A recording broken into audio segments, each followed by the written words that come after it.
Ladies and gentlemen, big terror news.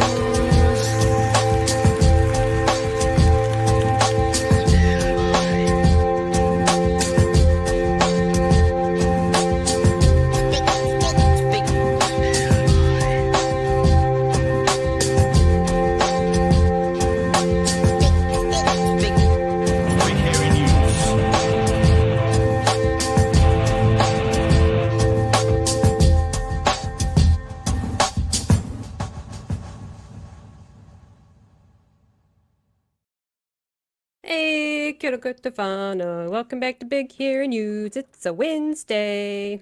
Hi, Chewie. Hello. How we doing, Ems? Good. I've had a good day. I've had a very, very good day. How was your day? Long and tedious, and just it sounds like the exact opposite. Oh, okay, cool. I'll send you some of my good vibes. You can Nice. feed off of them. Nice, gladly received. You're welcome. Have you had the heat wave continue, or is it cool? Yeah, down there? it's been a nice. It's been a very nice day through the shop doors today. I was just commenting with my partner that like we put so much focus on like the Christmas holidays, like that's where the good weather is. That's summer. It's not summer. It's late January and Feb. That's when it's really good, when the kids have to go back off to school and everyone's back to work. It's perfect. Perfect. When I come to power, I'm going to move Christmas. I'm going to move Christmas to January 25th. So vote for me. I'm gonna say no. I won't vote for you because that's very close to my birthday, and I don't want to be one of those people that gets their birthday lumped in with Christmas. So you've lost my vote. Okay, on the list, Emily, re-education. Hey, no, I don't want to be one of those people that has to lump their birthday in with Christmas. Not okay. Or New Year's. Oh, those poor children. I suppose at least they get a celebration of fireworks, which is pretty cool. A friend of mine, her daughter was almost born on Christmas. Very close. And she's like, God damn it, this better not. And her birthday is I believe around Christmas as well. So it was like, I don't want her to suffer the way that I have, nor do I want her to take my birthday. So that was a fun couple of weeks. Fair enough. We have a special guest tonight. Who may or may not be our what do you call it when someone's on location? Our roving reporter. Journalist. Yeah, roaming reporter who happens to be in Waitangi at the moment, which is kind of, I don't know, is that important this week? I feel like that might be the thing this week. Yeah? Yeah. To Patman. Hello. Kia ora, Hey. how are we? Welcome to the show. Thanks, man. man. Hey, Good. Emily, I sent you that note just before the show about something you had to show Chewie. If there are any blues, that thing that I sent to you, you should show that to Chewie at some stage, and that will lift any blues whatsoever. Although be aware, it's got music on it that'll get us demonetized. But you know, that $12 we can find on another night. So there you go. So that's something. There's something coming for you, Chewie, that's going to make you feel better. The only Kiwi way to celebrate Waitangi. That's on the way. Oh, fantastic. It may not be that exact video, but I found a different angle on Blue Sky because I don't have TikTok access. So Instagram. It's on my Instagram as well. It's on my Instagram. It's on my TikTok. So wonderful. So you should sort it out. I'll even have two angles to show you, Chewie. Very cool. So big day at Waitangi today. We're on the grounds for 10 hours. We originally went down to see the porphyry for the parliamentarians, and then at the end of that, we went down to the village and some BHNers come up to say good day. Then after that, we went to the Labour Party supporters meeting where we got a chance to chat with Chippy. Then after that, Chloe was speaking at a panel on tangata tiriti, and I sent you guys some footage from one of her answers on that as well. And then we kind of stumbled home at 4 o'clock. Oh, that was my favorite thing. We've got a new t-shirt coming. I've got a design idea. It's going to be #ByDavid. because I like the Oh, idea of always saying, go and play that one, always saying goodbye to David. We need you volume might on have that. a bit of an echo is the only issue, so you have to just be quiet for 2 All good. seconds. Are we ready for this? Yeah. Sure, Yeah. sure.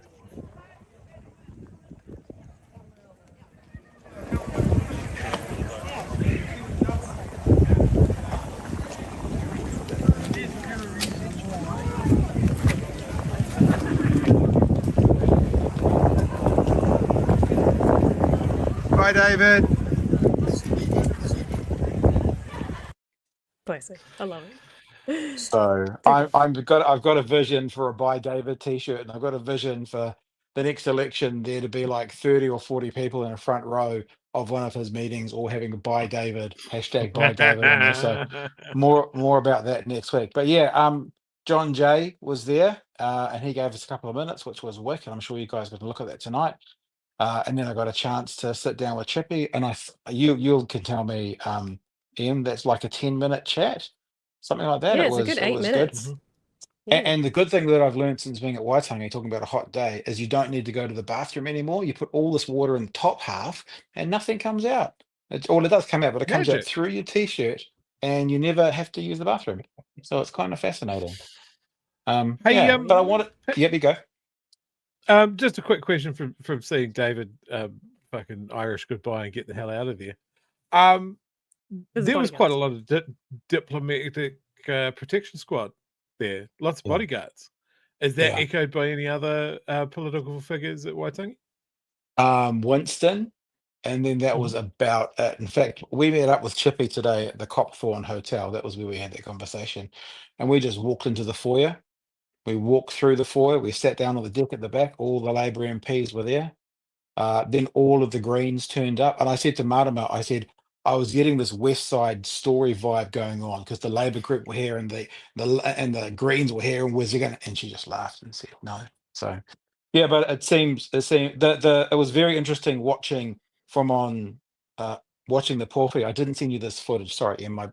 Maybe I'll try Sorry. to get that to you for tomorrow.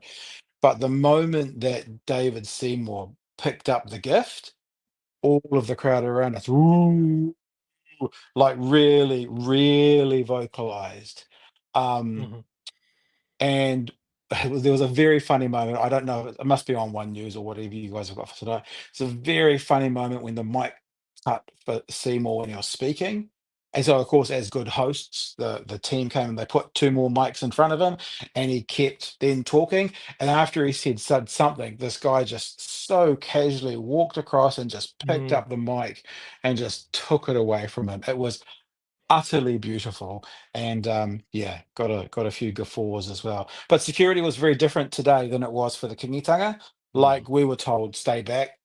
You know, we were trying to kind of edge our way forward. Nope, stay back. But yeah, he had a very large diplomatic squad. So did Winston. I didn't see any of the senior national MPs. That's probably because none of them are here. So here's my observation for today, team. And this is actually, I talk about this with John Jay when we have our chat. So you'll see him, and even he goes, "Oh yeah, what does that say?" That we all know Luxon wasn't coming. But that's bad. But there's no Nicola Willis, number 2. There's no Goldsmith, number 3. Or Bishop, number 3. There's no Simeon, number 4. Erica Stanford is the most senior MP here. And I just think, what does that say about this national party and what they actually think of what's going on up here? Their top 4.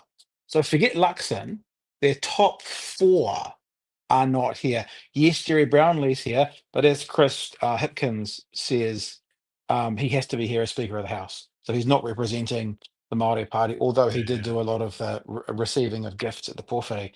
So I just thought today the top 4 aren't here. And that speaks so much louder than, for example, just Luxon. The other thing, of course, is I was speaking to Rachel Brooking, actually, Chewie. She came up and said g'day. And she went, I'm at Akaroa tomorrow, leaving tonight. Because, of course, Yeah. It's The very doable. parliamentarian, the parliamentarian day is the day before. So he could have been here. He keeps talking about celebrating Waitangi Day around the country. Cool. It's not Waitangi Day today. It's the 5th. You could have been here and then, like Rachel, jumped on a plane this evening, been in the South Island by tomorrow. Easy. Planes take, only an hour or so to get down there. So yeah, it speaks volumes, as I said, and I'm going to keep saying this. Not only is it Luxon away, but it's the top 4 Yeah. refuse to turn up. Yeah, I saw the footage of Tama Potaka getting absolutely rinsed. So yeah, Hospital pass, he's man. definitely just been put in the firing line. Yeah. No, he actually. I mean, I don't speak Māori, so I couldn't understand everything he was saying, obviously. But he seemed to present himself pretty well, and he has been thrown a hospital class. We've said this before. He must. I just don't know how he kind of squares the circle of being so pro Māoridom and being so all about tikanga, and then also being part of this government. I just don't know how that's squared up. It just makes no sense to me. But trolls be trolling.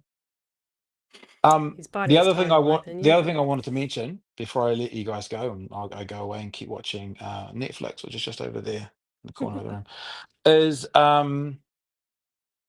what was I going to say? That's good, isn't it? I can't remember. It's gone. I just had it and it disappeared. We've had a long, long day. Yeah. Been good though. So tomorrow we're going to try and get back there. We're exhausted in a good way. It's not like no complaints. It's just been exhausting. But if we can, we're going to try and get down there at 7:30 in the morning, 8 o'clock in the morning for the waka. Everyone's saying if you're going to see anything, that's what you got to see. The waka come under the bridge, they come up onto the beach, and then they do it. And then there is something I learned today. Then there is a hikoi over the bridge. And I learned today, who was it from? I can't remember. That you're not allowed protest signs on the Waitangi Marae, other than Waitangi Day when they march over the bridge. So that's the only time, I guess, again, because of the rules that they have, the tikanga, the whatever it is, that's the only time for protest. Although, if you're watching that Pōwhiri today, the guys from ALL was up there, Eru Kapakingi was up there. There was pretty close to protest up there.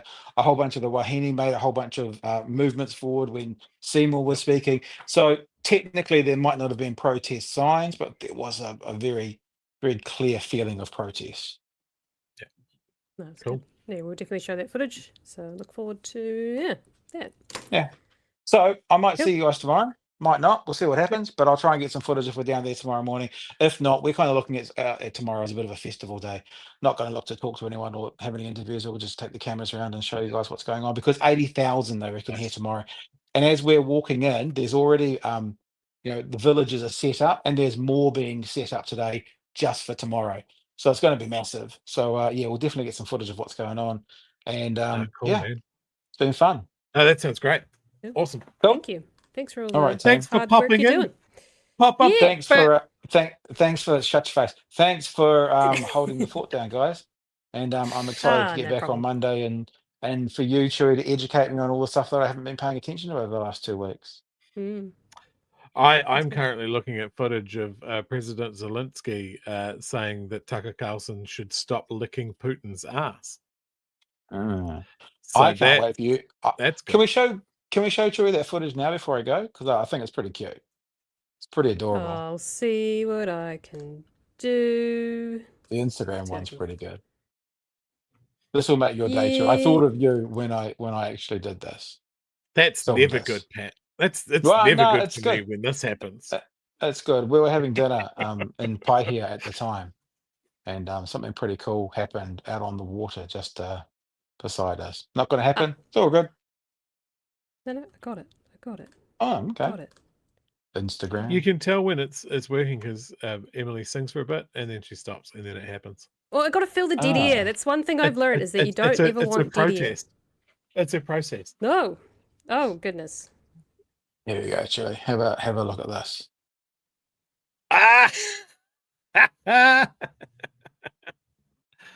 Oh, that is crack up. That's not my one though, eh? No, 'Cause it's not the my one one- that you my- said. my I'll see if I one- can find it. Well, the good one about my one is the music that's behind it is absolutely perfect. So maybe you can Alright. save that for later in the show for Chewie. But Yep. Chewie, what could be better on Waitangi Day than a dog, a surfboard, a pirate flag, tēnā rangatiratanga, a guy running along in a motorboat as well, towing that dog along. So what else? What else Amazing. says Waitangi Day other than all of those things combined? Here you go, Chewie. All right, There you go. I better Last let one, you bro. guys get to a show. Oh, is this my one? Cool. Needs Yeah. volume. Needs Oh, it volume. does. We'll Oh, get to here it monetize goes. what needs it. No Perfect. volume. No No sound. volume. Just think, oh yeah. Emily's enjoying it. No, the rest of us aren't because we can't hear it. No, I can't hear She it. still hasn't heard it. No, she's away. Okay. It's so enjoyable. She I can't might need hear to it. talk Yeah. over this so we don't get demonetized. Or We turn haven't it heard down. any of the It's all music right. yet. You're not playing the audio. Yeah. We're not It's worth hearing the getting music at all. demonetized for, in my opinion. Yeah. That is a good way to spend the day. Yeah, he came along the front. We were having dinner just at on the wharf there, and he came along the front through Paihia, and then went north to Waitangi, and we went, oh damn, we missed him. And then he came back again, and so I got the camera out quickly to get him there. You go, Chewie, there's your dog. How dope is that?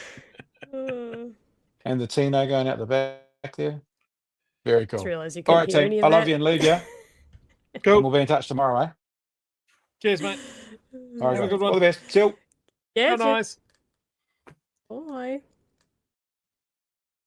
Remove. There we go. Oh, no. Oh, okay. Yep, he's in, he's out, he's out. I realised you couldn't hear any of that, I don't think, could you? No, we were actually No. narrating the fact that we couldn't hear it, but I think you could Yeah. hear it over the sound Yep. of what you were Yeah. hearing. Yeah. Awesome. Yeah, no. We got Technology. there. It's fine. It's poor year. Oh, of course. Yeah. Cool. It's on Pat's Instagram. It's great. So you've seen it from both angles, and it is a gem. Oh, too good, too good. All right, shall we get into the meat and potatoes then? The meat and potatoes. Spud me. What? The spud meat? Speaking of spud meat, before we get into this fun stuff, later on in the show, after we've done some Waitangi stuff, if we've got time, hopefully, I have got my hands on today's school lunch. Oh, So, really? I've been told it was delicious. Well, okay, I've been told it was okay, good. I don't know. People ate it. They thought it was fine. So I'm going to eat it myself, and I'll tell you if it's any good. I'll give you my honest opinion, even though I might be slightly disgusted that it's David Seymour's lunch, but yeah. Tune in tomorrow and see if Emily survives. It has already been heated, which is a little bit concerning, and I have to reheat it, so I'm a little bit, but it's been in the fridge at least, so. Yes, I will put myself through that because I think in the fairness of I don't know, credit with credit's due. The clicks aren't worth it. Oh, it is. It might just be. It's Waitangi Day tomorrow, it's fine. Alrighty. Let's have a Cool. listen What's to... first on the docket for tonight? Chippy, Chris Hipkins. He's going to Nice. have a chat with Pat. Very awesome, candid chat. He gives his thoughts on why the National Front bench and whatever his name is, Luxon, is not attending. He also gives a few thoughts on Seymour's speech and gives some thoughts on the vibe at Waitangi and specifically the vibe towards his party this time around being a little bit different now that they've got their front bench sorted. Yeah, so we'll have a listen and then we'll come back and see you guys soon. Cool. Waitangi, face to face. Yeah, You doing well? yeah, it's been really nice actually. We've had it's been pretty we've had some very formal moments. We've just come back from probably the most formal moment, which actually probably the most formal moment will be tomorrow morning, the dawn service. Yep.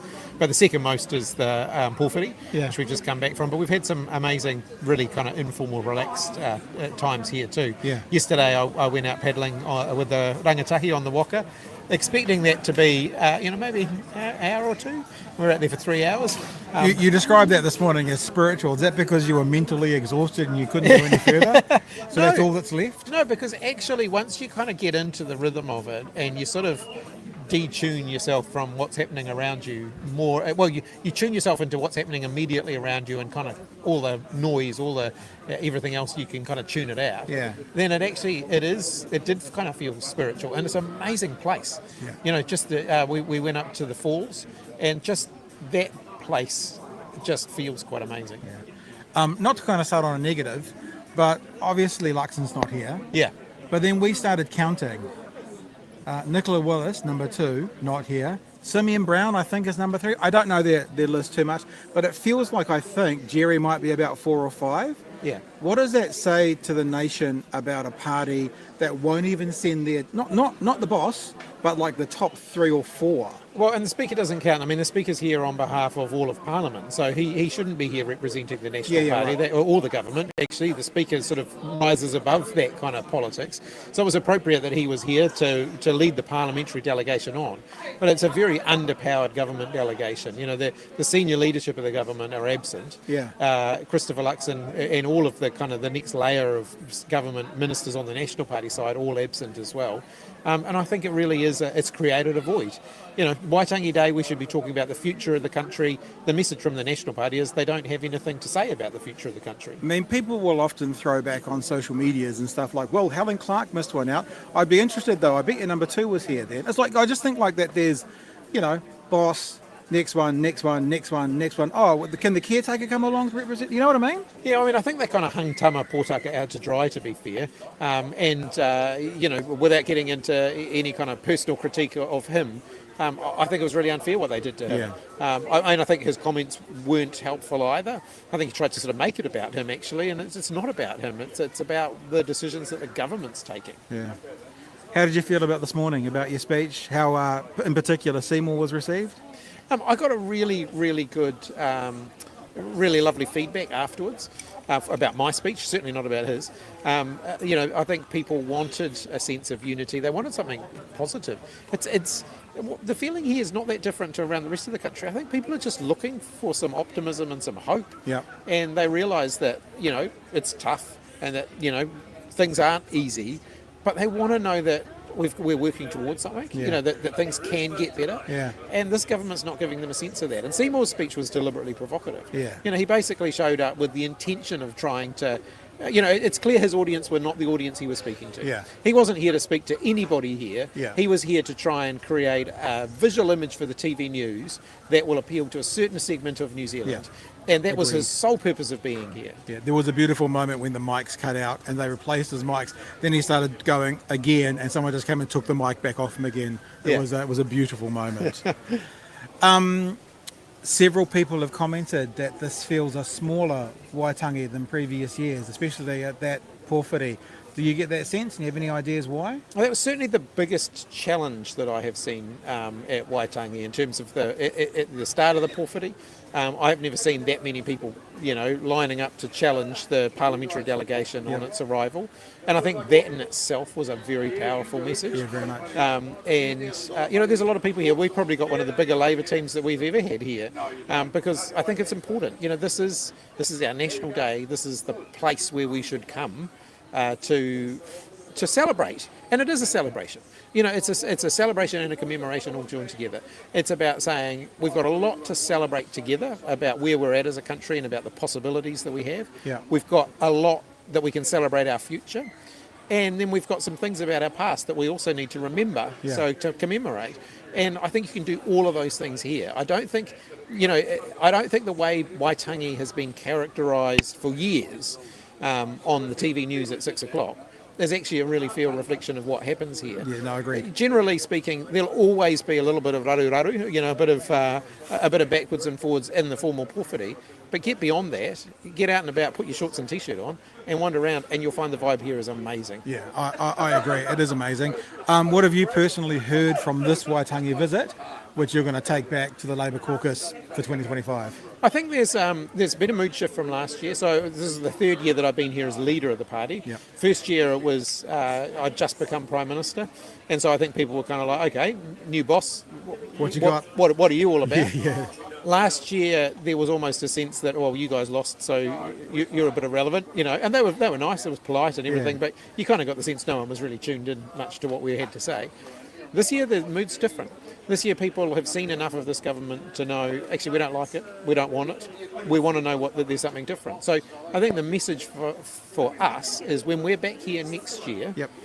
people want to know, okay, it's election year, what's the direction that you're going to take the country in that's different to this government? And so over the next year, that's what I think we've got to set out for people. And is there anything, I asked Martin the same question yesterday, anything you must achieve this year, and is there anything you must stop this year?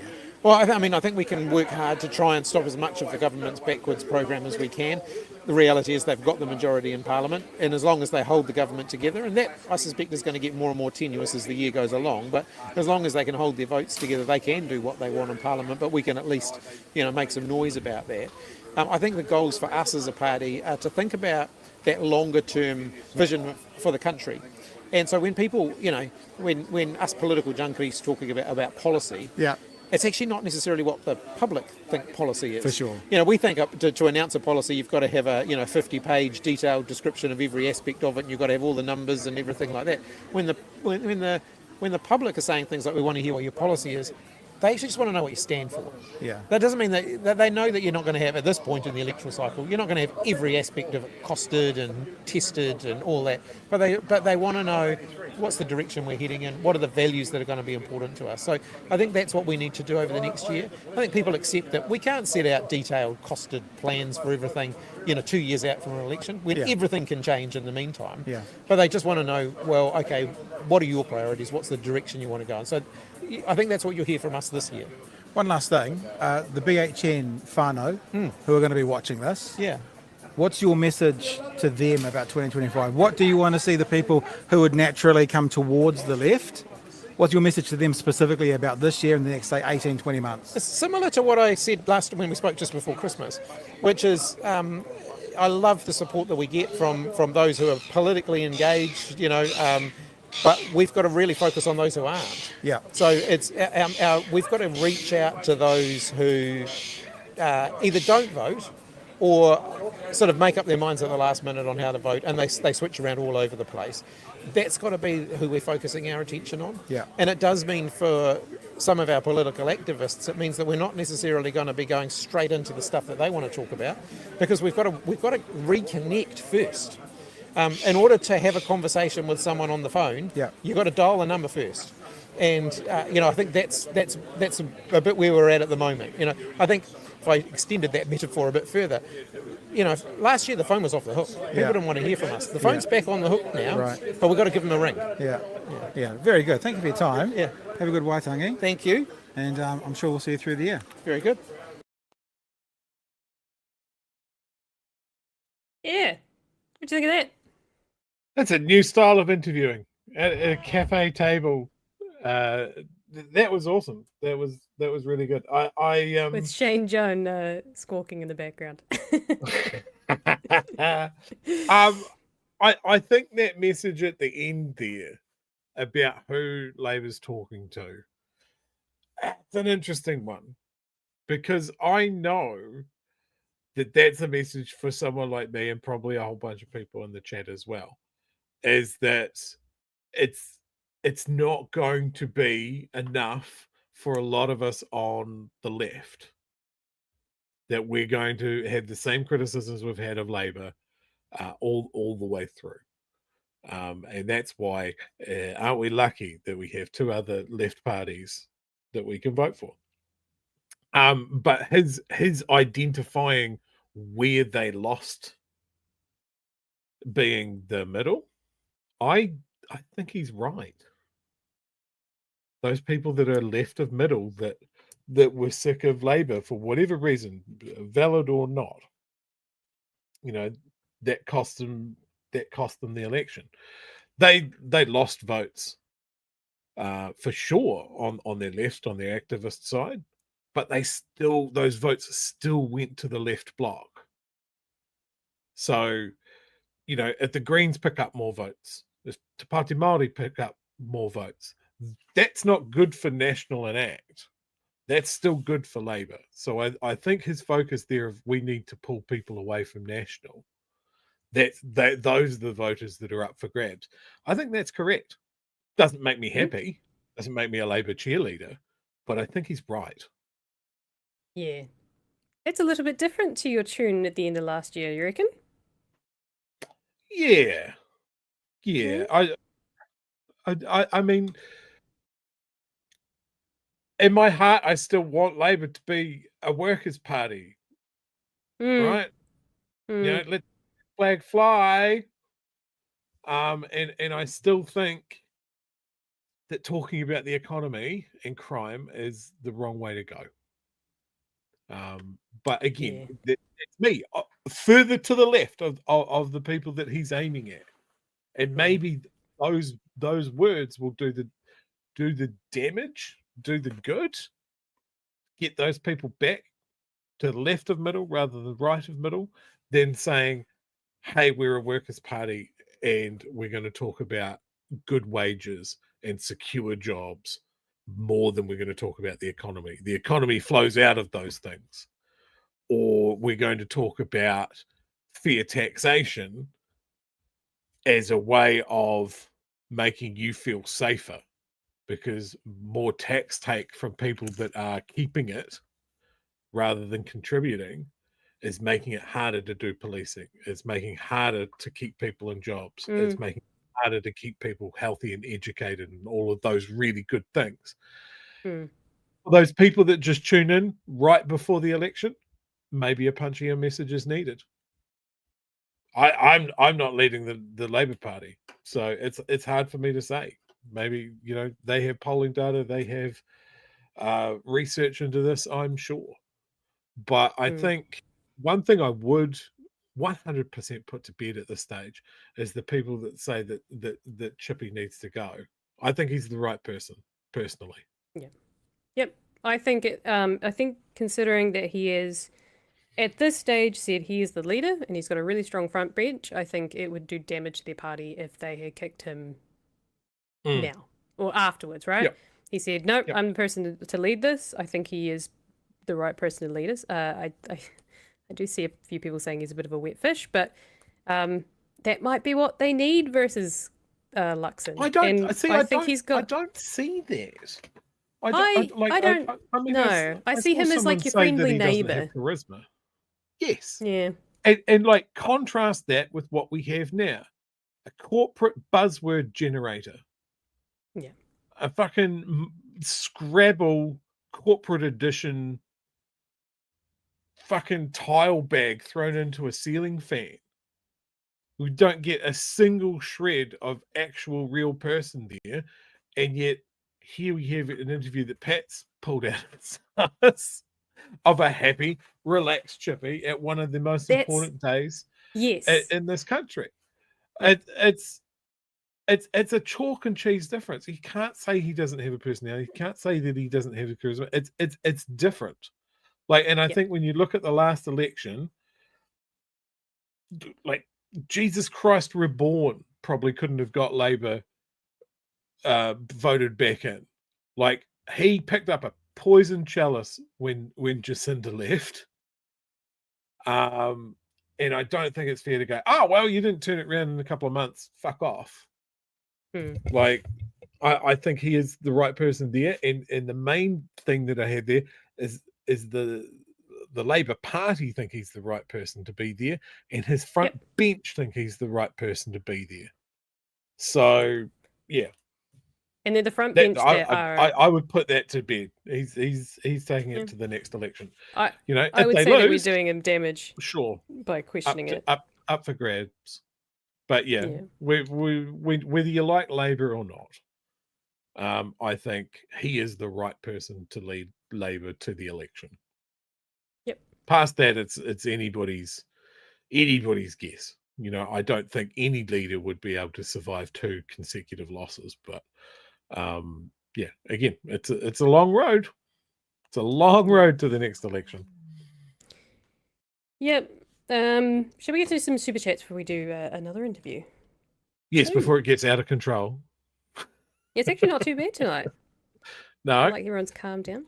I do like that this came in 10 to 9 from Kiwi Bird. Thank you, $2. Namihitu Ngati Y for taking away David's mics. I mean, Twice and multiple. I'm sure we're going to look at that footage, but Pat's absolutely right. The casual disdain Yep. is just amazing. It's so good. Stick around for that. It's very polite. Not polite. It was very, I don't know. Polite's not the right word. It was just. Okay, you know what it was reminds me almost of? respectful in a way. We were just okay, that's okay. We'll put it back. Have you ever overstayed your welcome in a pub at closing time? It was that level of disdain. Yeah. Like you're having a great time with you and 2 other people, the last people standing in the pub, and people are putting chairs up on tables. That level of disdain from the fellow that walked up and took those mics. Oh, Amazing. it's really annoying when they start to ramp up the music. I've had that a few times, and I'm like, really? We're outside. Ramp up the music or ramp it finishing down. our meal. Oh, Ramp it down. no, ramping it up is the other one. it's awful. Ugh. All right, Paul, the other one, $10. Oh, thanks, Paul. Loving the BHN Waitangi coverage. Thorough, fascinating, and enjoyable to watch. Thank you. Keep up the great mahi team. Thank you. I think a lot Paul, of this is Pat's doing. Paul, stick a pin in this one, mate. We should all go to Waitangi next year. Yeah. Lefties unite. Yep. Oh, can we all get around a table with a maybe not all of us. I don't know, with a few politicians, get around a table with a few beers and do like a Yes. oh, what is it? The Tuesday panel show. With with Palmer. Jeez. Working group. Working group. We could have like a working group situation with a beer. Yeah, we'd have to change the name, but yes, absolutely, we'll steal Bubbles' working group idea. Yep. Or we need a little van in which we all jump in with a few mics and do it like a political bang bus. No, jeez. That's one way of putting it, sure. Mr. Arfids for $10. Thank you. We need another BHN chat with Chippy this year to tell him to pull his head in like we are saying this interview. I think his PR team watches. This interview is great, but Waitangi Week is not the time to do so. That's true. It's true. I think we'll he definitely will come on. What you didn't see at the end of that interview, which I gotta cut out the other stuff. The after interview stuff is he did note that we were growing, and he was very complimentary of the audience. So he's they're watching. So yeah, so be on your good behavior. This is one of the things that I would point out is as Emily said there, Labour Party watched this program. So it's not like we say some things that are quite critical of the Labour Party, and we will continue to do that because we believe in the same mission, and Labour MPs still keep coming on the show, which is great. We say some things that are quite critical of the government. They do not come on the show. So, credit where it's due. Brian Turner, $2. Chippy is a good guy, laid back, cool dude. Yep, I love his very chilled out fedora and what is it, linen shirt? It's a good way to look. I thought he wore it earlier in the day, but that was a change from his suit. Don't forget his speed dealer sunglasses. Oh, his bloody Sharkies that he's always got. Oh, yeah. Oh, did you see the little drawing I did of him and McAnulty in their glasses? No. I'll put it up. You have to show me later. Yeah, I'll have to show you. Alrighty, John Campbell, just casually walking past, thought he'd have a chat. Actually, no, I think I asked Pat earlier. Didn't he say that John Campbell recognised him, Mhm. possibly. I think that's what he said. So there you go. Yeah. Somebody's watching. I've had a chat with back on Twitter back in the day when BHN started up. So he has followed us as well. John Campbell is a personal fucking hero of mine. Just a little backstory, and I wish I still had this recording. It's so good. We called him and Carol Hirschfeld up and said, "Hey, can you just voice some like radio stings for our little student radio station?" And they're like, "Yeah, sure, we can do that. We'll make a time. We'll give you 10, 15 minutes. Sweet as, we'll just do it over the phone." Awesome. And then we sent through the copy and we made it as full of swear words as we could. And so we had this amazing recording of John Campbell and Carol Hirschfeld saying we're the best fucking radio station ever. And I don't know where those tapes are anymore. I would give anything to know what happened to them. Oh, you might appreciate the end of this one then. Little Okay. surprise just for you. Yeah, we'll have a listen to this. I think it's about 4 minutes, but it is John Campbell, so I'm not. Time can go as slow as it wants. Mm-hmm. Let's go. John Campbell at Waitangi, tell me about your experiences. My experiences have been wonderful. People are always, the manakitangi you receive here. I remember the first time I came as a very junior political reporter a long time ago now. About 5 years ago. About 5 years ago. That's generous of you. Yeah. And I was overwhelmed by how kind people are to me. And I'm still overwhelmed by it. Yeah. Because there's a lot of injustice to be addressed. Yeah. There's a lot of hurt to be responded to. Yeah. There's a lot of history that tells a story of things that are fundamentally shameful in many respects. And you come here expecting to be treated as if you're not welcome. And Almost treated almost as it deserved to be treated, but you're still not. Yeah, and you're still not. Yeah. And so every year I come and I feel the same sense of really profound gratitude. I know people go, "Oh God, John Campbell," but actually I really feel that. In fact, probably more than ever, particularly at the moment in the context of the Treaty Principles Bill, and it's still the same. It's almost like there's more reason for there to be anger, and to us who aren't maybe involved, there's not. No, and I wonder, I mean, in part that speaks to this place, Yeah. and it speaks to the history of manakitangi here at Waitangi, right, and it speaks to the National Waitangi Trust. I think it also speaks to the individuals themselves. Yeah. It may, I think, still speak, of course it does, to the kingitanga at Turanga Waiwe last year, that extraordinary Be Māori speech that he gave, 13 months ago? It was wonderful. Were you here yesterday to see us? Yeah, we were up here for the Kingitanga. Yeah. It was amazing, Yeah, it was amazing. to see her come on. Yeah. So I don't know, but I don't know what it is. But every year I'm kind of grateful for it. This is my first time to Waitangi on Waitangi. Yeah. And it's like, we're feeling like, even though we have to come up from Dunedin, this might be a yearly pilgrimage. Yeah, This might be our Mecca. Yeah, because there'll be lots of people watching this who may never have been here. Yeah. And also I think people have an understanding from the news coverage, which is essentially often about the politics, and that makes sense. I mean, at the moment, Deputy Prime Minister Winston Peters is speaking. Right before that, so I mean, Christopher Luxon's not here this year, but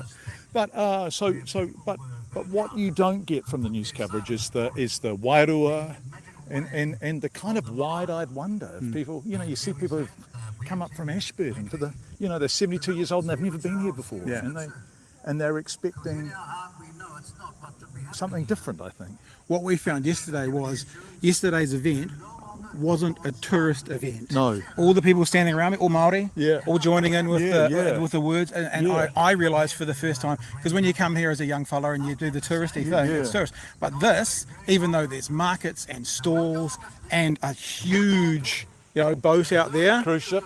this is not a tourist event. No, it's not. This is New Zealand's day. Yeah, it is. Yeah, it is. That's very true. Yeah. Very true. Yeah. Last year was way more people. Yeah. And that big extraordinary scene of Tamiiti coming across, his beautiful art installation, the flags, and this kind of day, and they were fluttering in the breeze. So I don't know what that's about. Maybe it's because the Prime Minister's not here, maybe Treaty Principles Bill. Is Nikki No Boats here? I haven't seen Nikki. So that means number 1 and 2 aren't here, potentially. That says something, doesn't it? Yeah, well, I saw, who did I see? I saw Tama Potaka, obviously, Paul Goldsmith, Yeah. Jerry Brownlee. I haven't seen Nicola Willis. No, I don't think I have. Does that say something? 1 and 2 not here? Not just one, not just Chris, but 2. Yeah, You know? yeah, You know. you know, You know? yeah. Hey, it's nice to talk to you. Yeah, so lovely to talk to you. You've got a real job to do. We should Well, really no, get back to it. I'm enjoying doing this job. I'm enjoying doing this, mate. Really lovely to meet you. Yeah, you too, bro. Thank you so We'll have you on at much. some stage. We You- definitely you- want to talk to you. Okay, thank Cool. you. All right. Thank you. Thanks, John. You having a good time? Yeah, we're having a blast. It's your honeymoon, bro. It is not. It is. Congratulations. Congratulations. Yeah, driven up the road trip from Dunedin here. Shit, how cool here for is tomorrow. that? Yeah. Like actual honeymoon. Yeah, actual Oh, honeymoon. fuck, that's pretty magic. It is. You better go and work. Honeymoon. We'll see you here next year. Okay, lovely to see you. Hey, long and happy life. Yeah, thanks, bro. Thank you, definitely. The mythical beans. John Campbell F-bomb. I love know.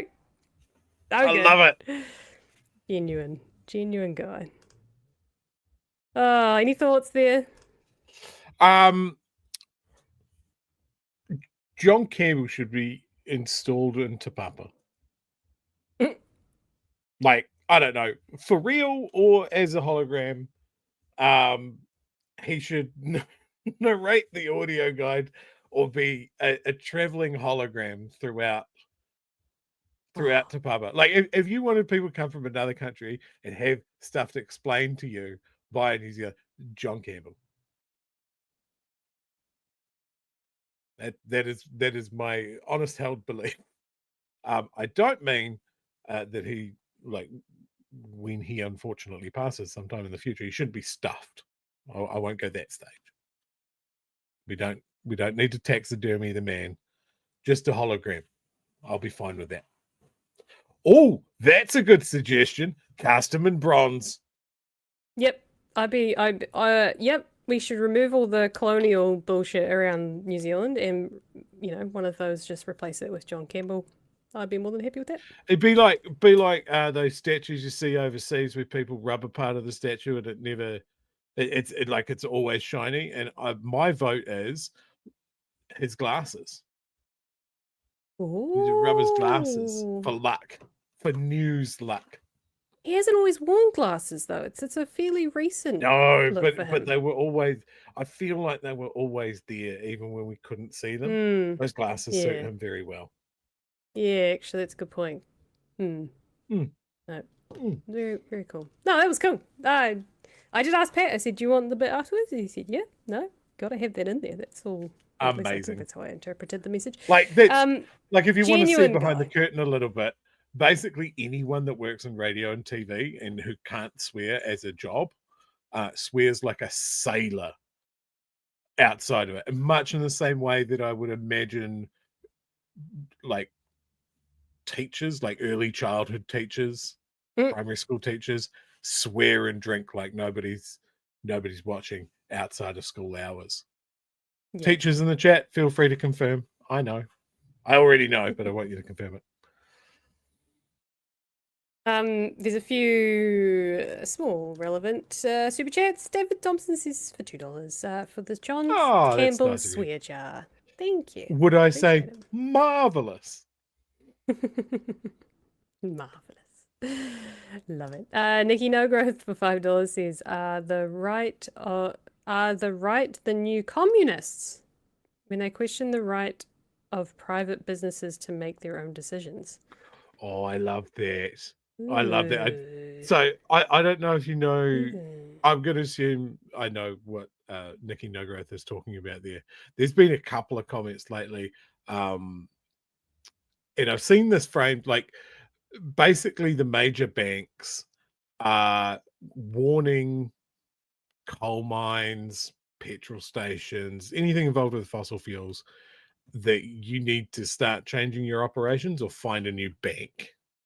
Yep. And Luxon has waded into that argument way too fucking hot and said you can't do that.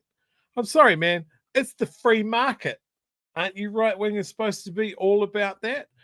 You don't have to believe in climate change. I'll tell you one thing. The banks and the insurance companies sure fucking do. Yep. Yep, that's for sure. I did say that. I was like, fuck yeah. I was waiting for ANZ, but no, it was BNZ, and I think it was another one as well that said Yeah. no.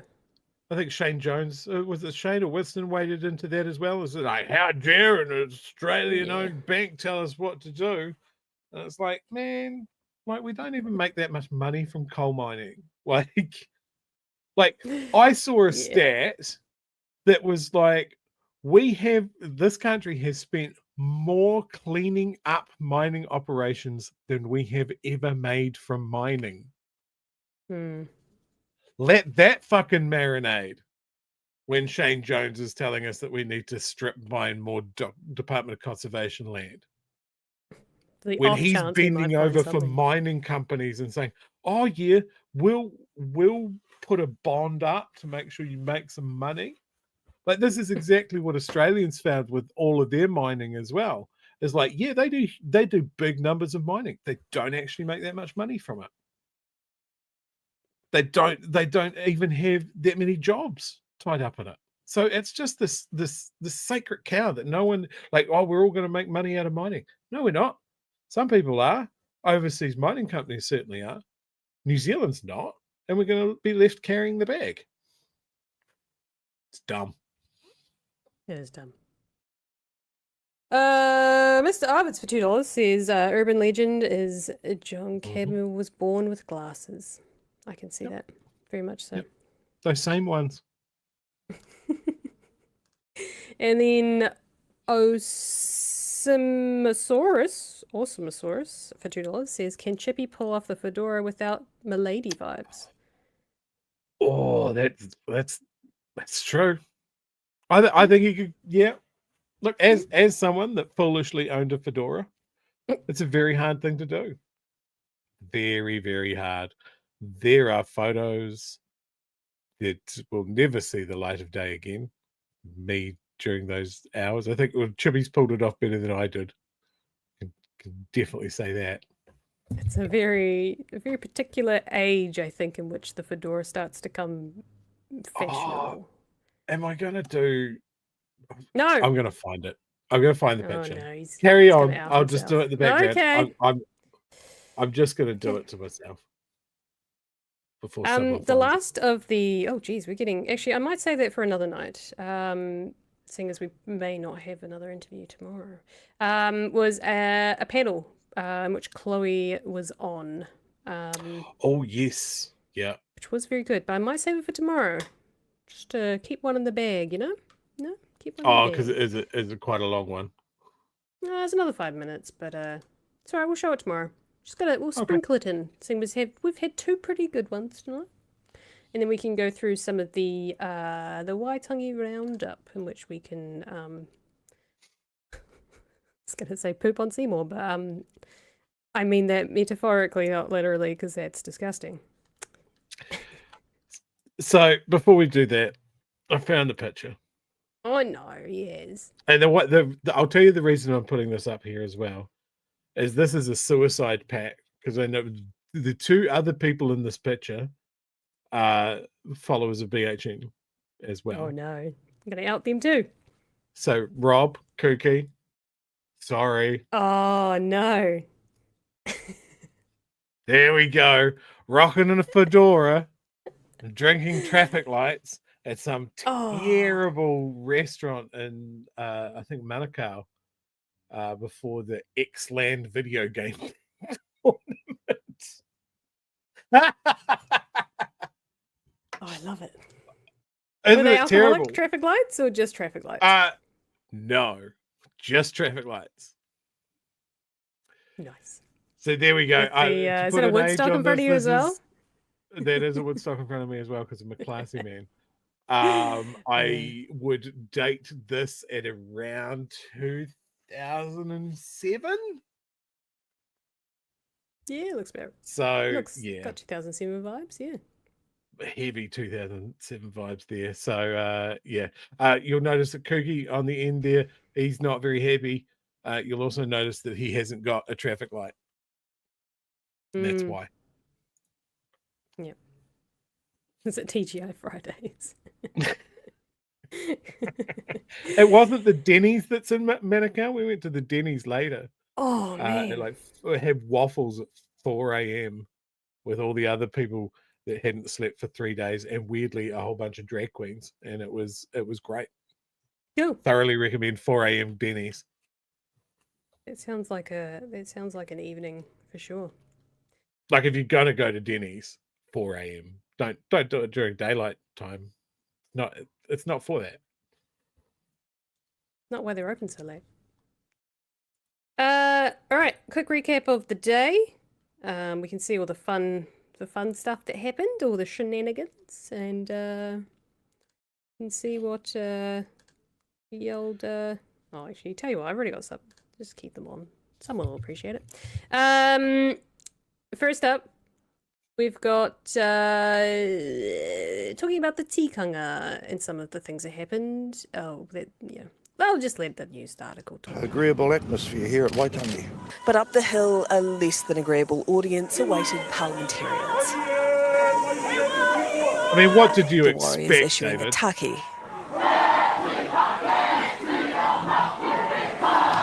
Parliament's boss, Chewie, Brownlee, stepping up, but the Warriors had other plans. They wanted David Seymour. He stepped up, but unusually with his cabinet colleagues acting as bodyguards of sorts. There's an unhelpful virus that's crept into a lot of our Māori welcome ceremonies, and they're starting to bark and they're starting to yell in the wero. That is never ever the culture. Those gathered. I have one word.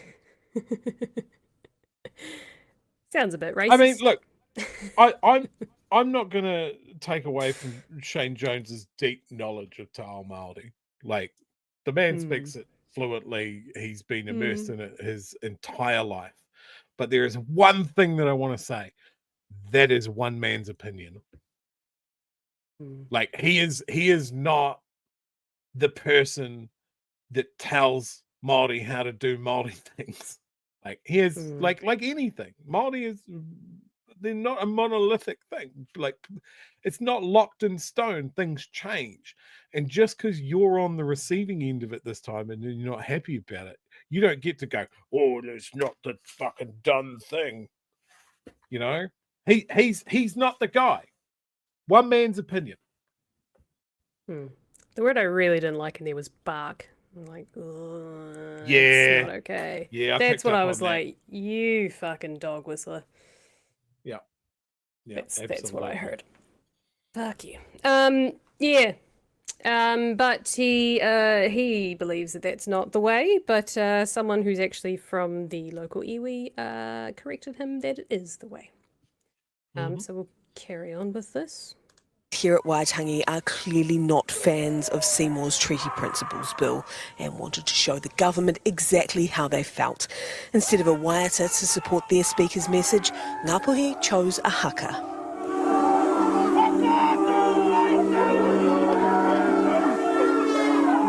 But the ACT leader did not care what the crowd here wanted to hear. He came to say what he wanted to say, no matter how upsetting some found it. And perhaps blaming me is a convenient distraction from other problems. Here are some problems that you can't turn your back on because the numbers do not lie.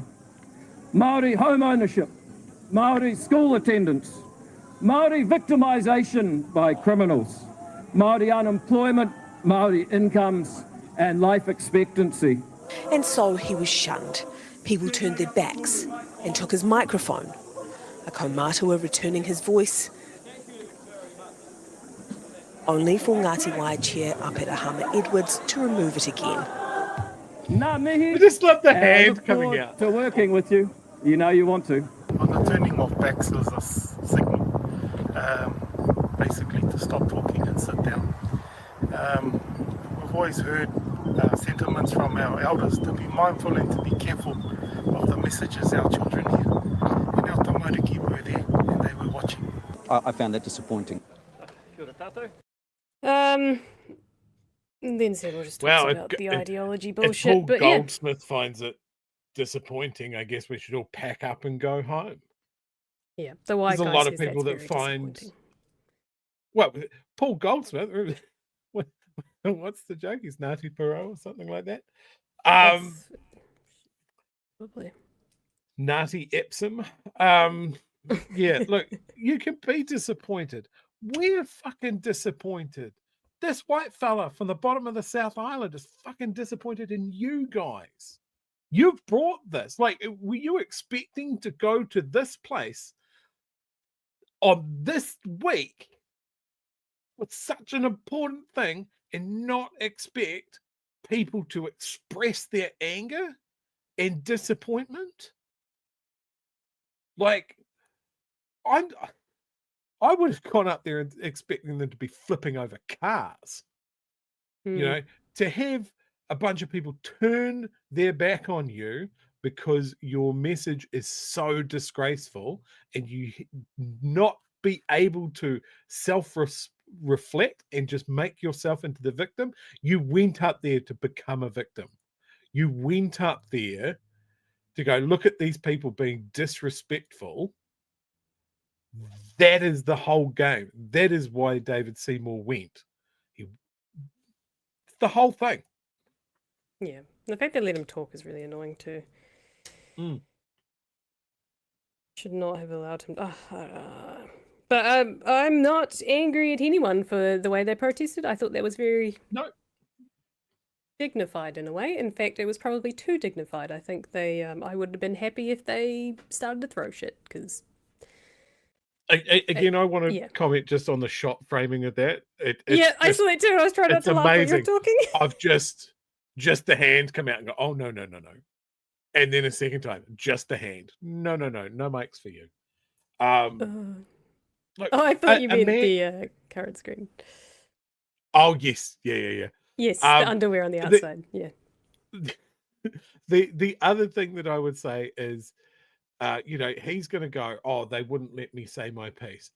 This man gets more airtime and more column inches than literally anyone else. Like, he's been spewing his lies about his bill, like, uninterrupted for months. So I get taking the mic off him. I really do. Yeah. Yep, and he's found some more mics, so I'm sure he's got something else to say. Yeah. We shall continue. Well, you can take away my microphone, but you can't take away an idea. And ultimately, this country will have something very much like the Treaty Principles Bill, because the idea of equal rights is what the treaty promised. Well, I think David Seymour gave a deliberately inflammatory speech, and I think he got a response that was proportionate to that. He came here clearly to try and provoke a reaction, and he got a reaction. It's not the sort of thing I think responsible political leaders do. I think also just note our friend of the show, Duncan Webb, in the background there. Looking right at us. Like his eyes are just following me around the room. Hi, BHN. Hi, I made it. Luxon didn't, but I did. Yeah. There's one little bit at the end which I really appreciated the one of the journalists calling them out for his particular wording. Here. Also a rare sighting of Brooke Vandervelden. What's what?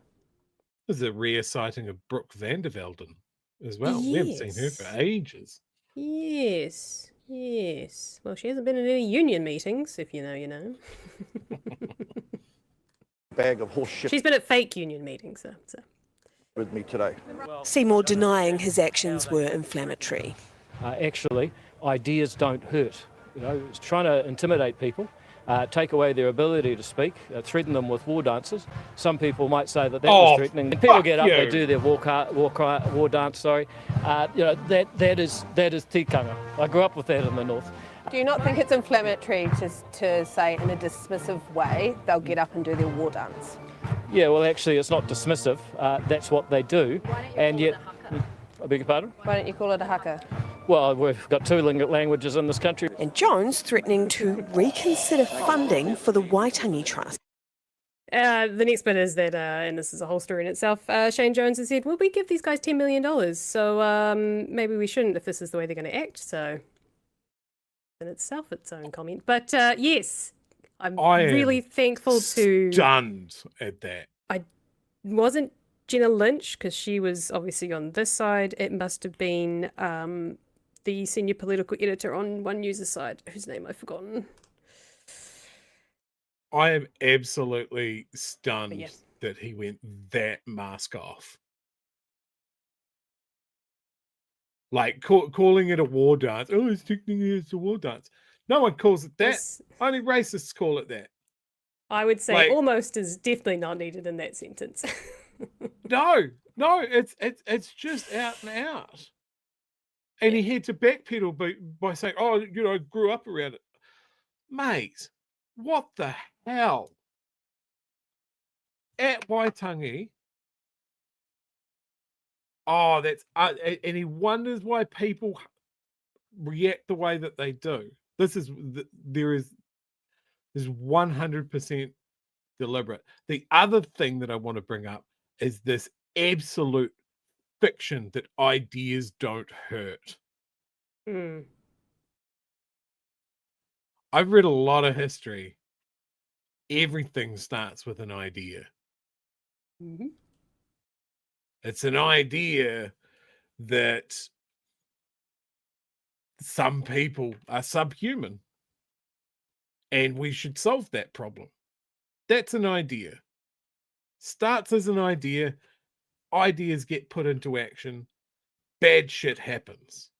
So for him to dismissively say, when he's talking about such a racially divisive issue, to say that ideas don't hurt, fuck you.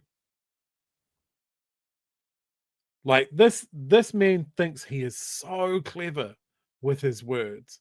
There is, you could fill warehouses with stuff that David doesn't know and doesn't understand.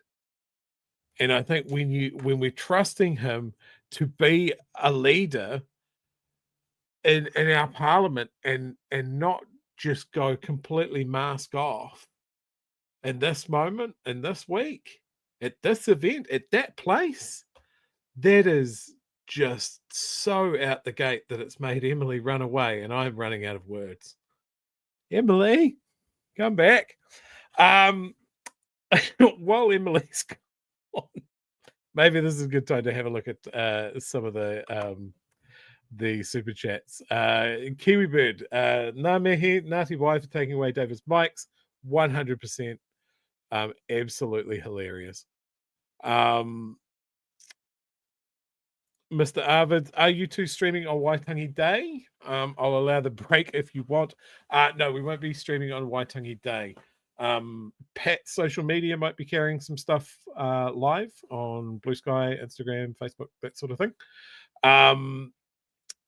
And we should be going on Waitangi night, just covering whatever happens. Peter, $2 super chat. What would young Shane say of old Shane? This is something that I actually asked someone today. For those of you that don't know, Shane Jones was a Māori radical who was really pulling for Waitangi, Māori rights and all of that sort of thing. And that was the thing that struck me, is what the fuck happened? I've got this amazing picture of him. Hang on. The person I asked said that he was radicalized by Jeffrey Palmer.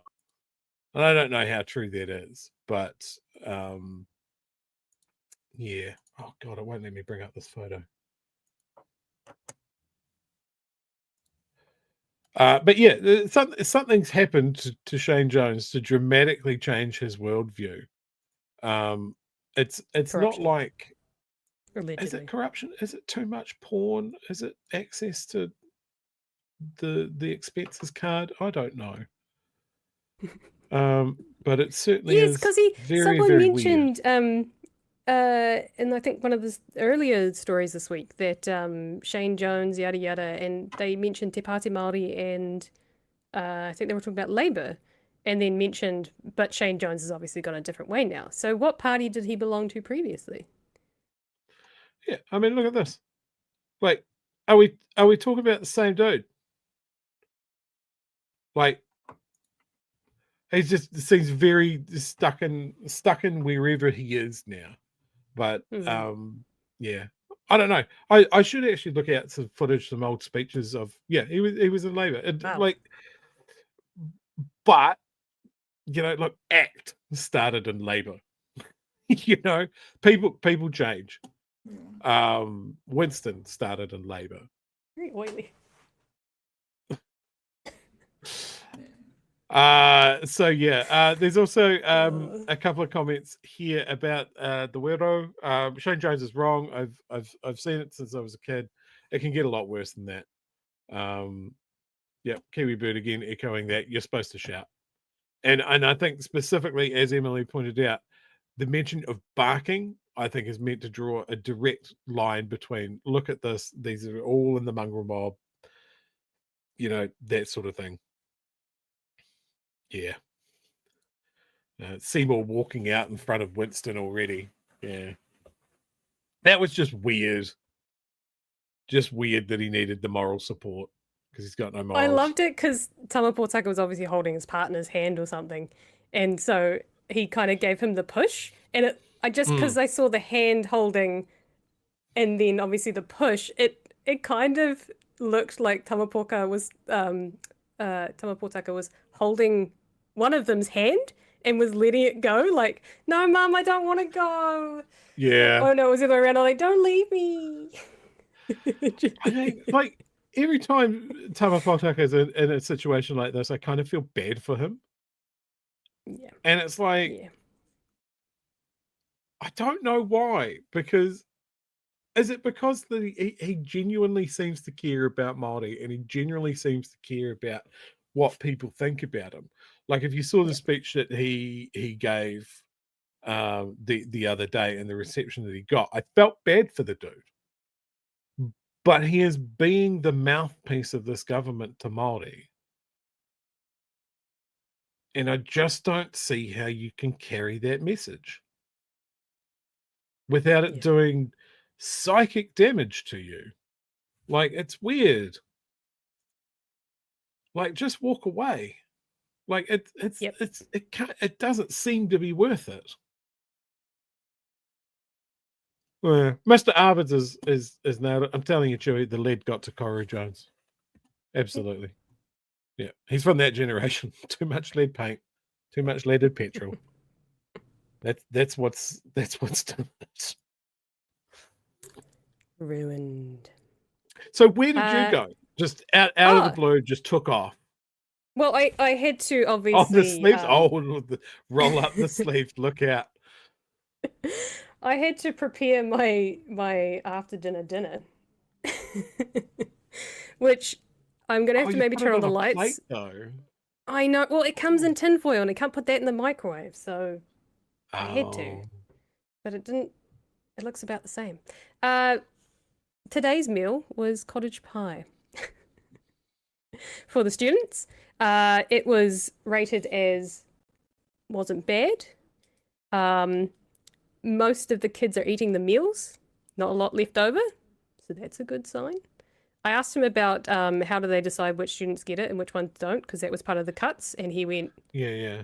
What do you mean? And I'm like, yeah, that was part of the cuts, so that the students who didn't need it didn't get it. And he's like, I'm pretty sure all the students get it, so interesting. Could be by it might decile. be targeted at certain decile schools. Like, yep. And again, like, this is something that could be weaponized against kids. Like, oh, you're from a school that gets lunches, you're poor. Because kids are fucking morons. All right, come on, main event time. Like, I want to say, what is it? Shepherd's pie, cottage pie for lunch in summer. It is very, very oily. There is all that orange you see, that is all oil. That's probably from the horse meat. Oh God, please don't tell me it's got horse meat in it. Well, we don't know until there's a scandal. But that's what they got caught doing in the UK. Horses are too expensive here. It does have veggies in it. This is carrot. There's a pea. There is a corn. I imagine it's one of those like frozen meals where you get, there you go. There's the pea and the corn. Oh. I do like cottage pie, and I do like TV dinners, which it's been likened to. It smells Okay, like a so cottage pie. so Emily has no taste buds. So just factor that Hey, into this review. Hey, I come from Southland where spices for us are salt and pepper. Mayonnaise too is for spicy. salty. Spicy mayonnaise. Leave me alone. I don't eat spicy anyway. I won't get into that. Yeah. Look at It that just glowing tastes like review. cottage pie. Yeah. It tastes like cottage pie. I mean, is it like I'm looking at that, and like I've had some pretty sad meals in in staff break rooms before, and that just looks like your standard Waddy's microwave cottage pie, Yep. which you get from the supermarket for $5. Yep. It's pretty much what it is. And that seems to be the theme of all of these meals that we've seen being posted up this week, that they look dreadful. They're very basic, and they don't like. I mean, cottage pie again at lunchtime in February is not exactly a meal that you're like, I'm energized after eating this. Like I think a cottage pie. I think right, it's the middle of winter, and I'm gonna go and curl up and just like it's a dinner time. Like it's a weird choice, you know. But on the upside, there's no couscous, there's no hummus, it's not sushi, so it's not woke. So the kids won't get the mind virus, which seems to be a focus.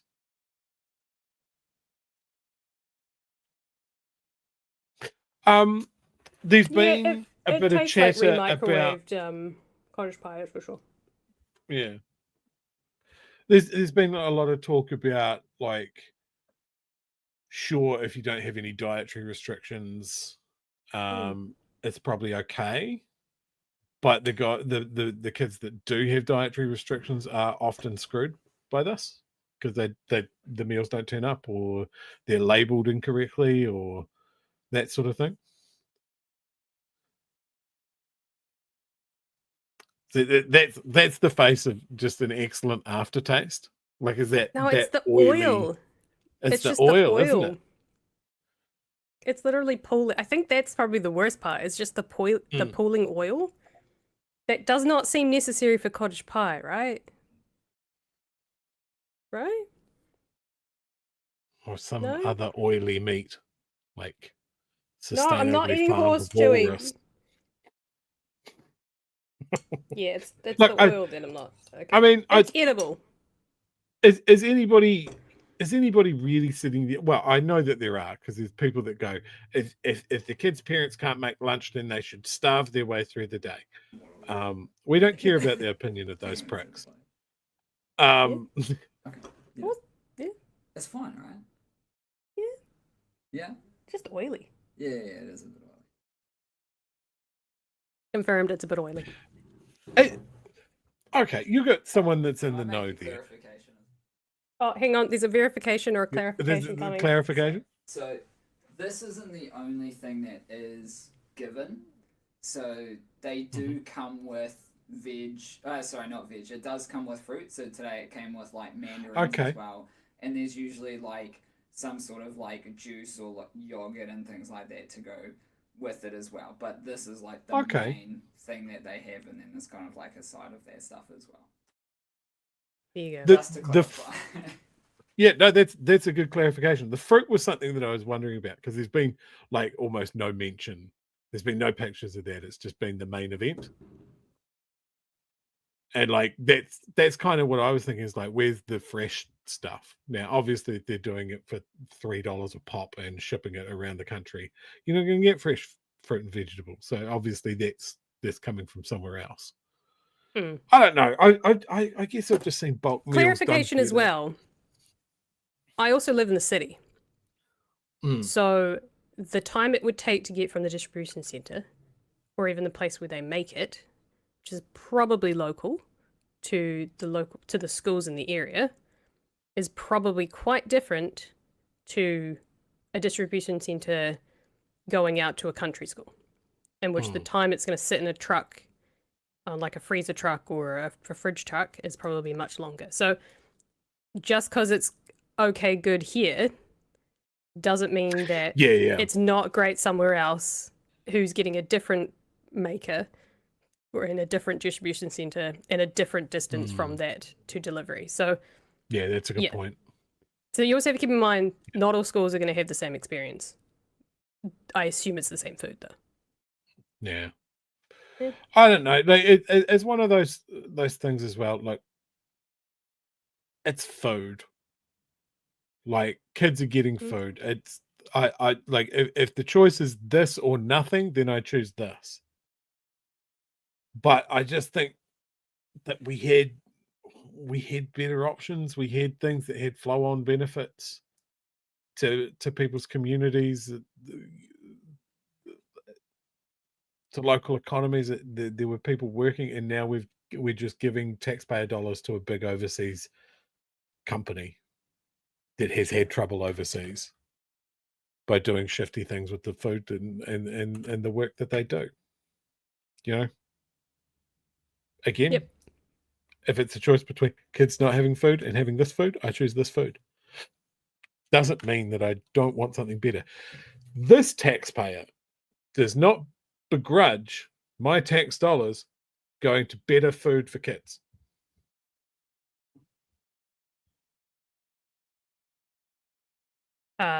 There was just the man himself saying that sometimes it comes in too hot.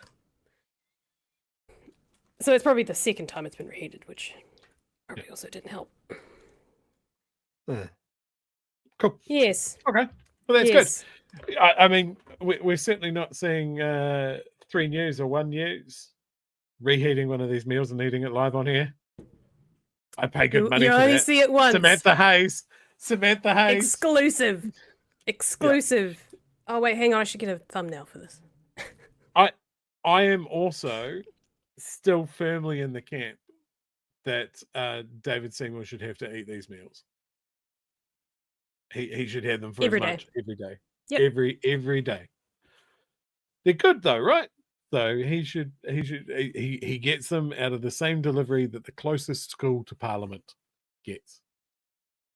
In fact, he has to line up with the other kids to get his meal. Okay, I might have a humiliation kink at this point. Yeah, he deserves it. Oh well, there you go. Live on camera. Live. Oh god, we got 800 people watching me eat food. Nice. Only on VHN. And if I'm sick tomorrow, you'll hear about that too. Oh yes. Oh yes. There was a question while you were getting your taxpayer dinner. We're not planning on doing any live stream during the day, but we are going to be live normal time tomorrow. I think Pat's pretty chill about tomorrow, so he's just going to take some footage and then we'll jump on in the evening, unless as per usual. Yeah, and we'll just make it a bit of a Waitangi continuation. Really, it's been a good week of Waitangi stuff. We had some good chats. Yep, and if you're lucky enough to not be working tomorrow, be visible. Go to whatever Waitangi events are happening in your place. I know here in Dunedin in the Octagon there are some events planned. And again, it's what we've been saying all along. It's not Māori doing this by themselves. Go down, be visible. If you've got a BHN buffer shirt, perfect place for it. The vibes will be good. The food will be good. Music will be excellent. So get out and enjoy it because this only happens here.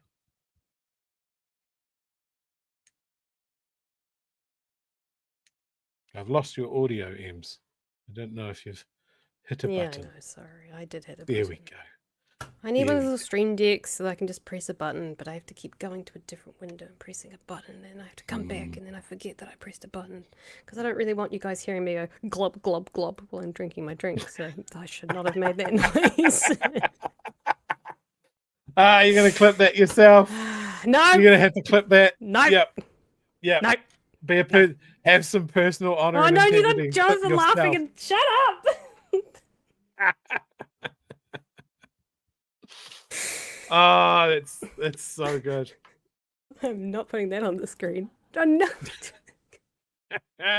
You made him laugh at me. Excellent. Well, my work here is done.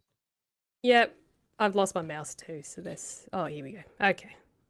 Trying to find the correct, send us out. Is this the correct send us out? I believe it might be. It might be just... We do one of these. Do one of them. Oh, Hit him with, and do one of this. hit him with one of these. Do one of this. And these. And these. And these. And Oh, these. Hey! Oh, that's good.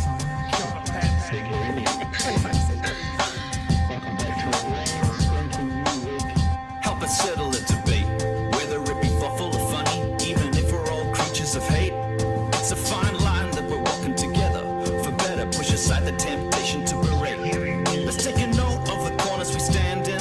As many points as the hairs on my chinny chin chin. When the news that we're watching is hairy, knowing all the things that we need to be wary of. Like the rich have the hand out for rewards, while the many have to work out what they can afford. And the rest of us ain't paying attention, or maybe have questions we're too worried to mention. Other media is still dwelling on trivial facts, vetting bees from the rice and the mice from the rats, and picking and choosing a war path to run, and linking ourselves with the hill to die on. It's gotta come down to a welcoming vibe, with an A in a self and a higher in mind. All heavily, neither this way or that, and will be analyzed by what Chewie and Pat. With the evil in the world trying to mess with your head, and you're sitting on the couch, you're thinking chivalry's dead. Each night, 2 nights, they're gonna sing you to bed. It's Big Hairy News. Thanks for watching the show tonight, guys. I hope you enjoyed it. I'll let you know if I get the shits tomorrow. So, otherwise, I think we did some great journalism tonight. Thanks, Pat, for all your hard work up in Waitangi, and we'll see you guys tomorrow at 9. Joey? Yes, I will be here. Go and read the Spin-Off's excellent article about Shane Jones, which covers off his career. It's actually quite informative. Sounds interesting. Yeah, see you guys here tomorrow at 9 PM with Chewie and maybe some Pat. Okay, bye. Bye.